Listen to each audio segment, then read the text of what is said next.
Hola Modesto, mira, estamos aquí en AMAC, vino Marco y Emma a pedirnos esta silla para ti. Con todo el cariño del mundo esperamos que te sea de mucha utilidad, hijo.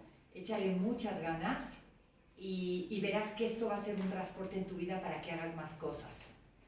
Agradécele a estas dos ángeles que vinieron a abogar por ti y de aquí desde AMAC te mandamos muchas bendiciones.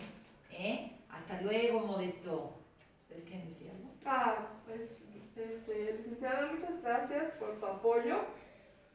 Créame que esta silla le va a ser de mucha utilidad a Modesto y va a ser su medio de transporte para ir al baño, y aparte también pensamos ponerle un negocito, ya pensaremos con tiempo y forma para que tenga una solvencia económica